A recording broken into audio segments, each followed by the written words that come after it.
Now in the previous chapter, we have already studied that how commercial bank is important and it is a source of money supply in the economy.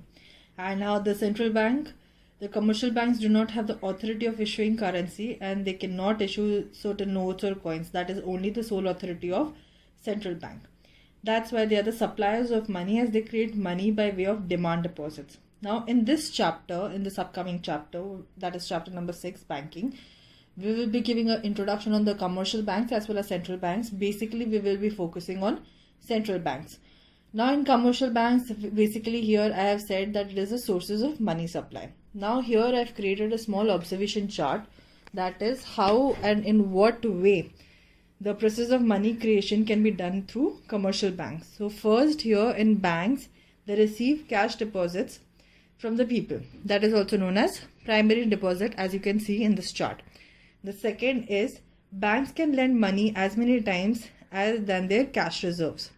So in the third observation, the basically money is lent in the not in the form of cash but in the form of credit from the borrower's point of view. Now the borrowers can issue check against the loan or credit in their accounts. This check circulate in the economy as money. Okay.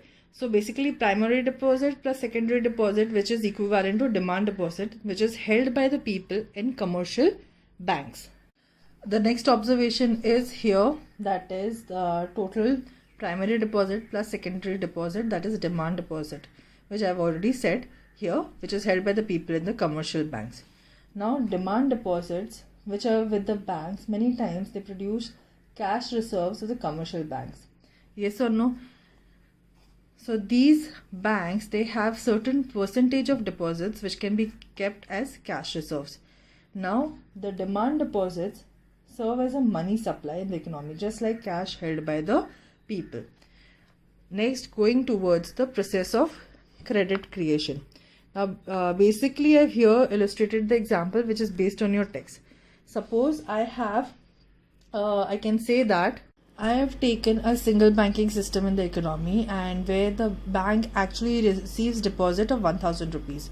The CRR is 10% and it does not change. This actually reflects the reserves of the commercial bank as a percentage as well. So here in the first round, the bank receives 1000 rupees and the cash reserves to tackle the liability of 1000 is equivalent to 100 rupees.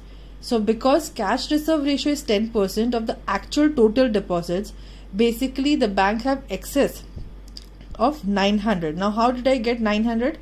That is 1000 minus the CRR, that is deposit minus CRR, we will get the credit, that is the loan. That is 900, which we can use for the purpose of lending, or the we as a bank. Now when we have excess bank reserve which are loaned out, the deposits can be raised by 900 rupees. Now the banks which need to hold cash reserve as again 10% because it is fixed. Now excess reserve we have is 810, which can be loaned by the bank. And the process continues till the total demand deposits are 10,000 and the cash reserves are 1,000. Now you would be wondering how it has come. So basically it has the cash reserve ratio is equivalent to 10%. So I have taken the initial deposits of 1000, which allows the banks to create demand deposit up to 10,000. So now if demand deposit, we see the formula, that is 1 upon CRR into cash reserve. So upon 1 upon 10% into 1000, we will be getting 10,000 rupees. Now summing up, we can say that money creation can be done by the commercial banks, which depends on the two principal factors. The first factor is the cash balance, which is with the commercial banks. It uses as a cushion money. Why? In order for the creation of credit. Now higher the cash balance, which can have the greater money creation or greater capacity of the commercial banks to have that facility.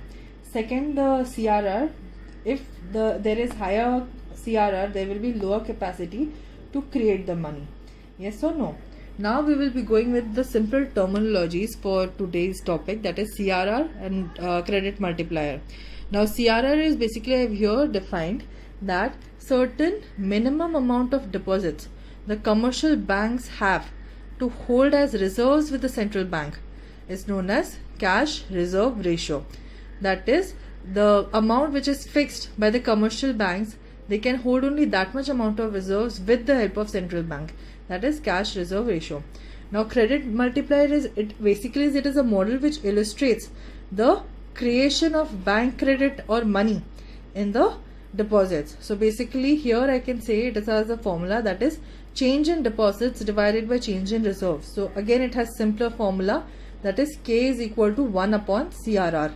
If you have any doubt till now, students, you can ask me anytime, and as this is a very small concept for this chapter, you are able to understand in a much better manner. In the next chapter we will be getting central banks as well, and what are its roles and functions we would study in the later part as well. Thank you for today.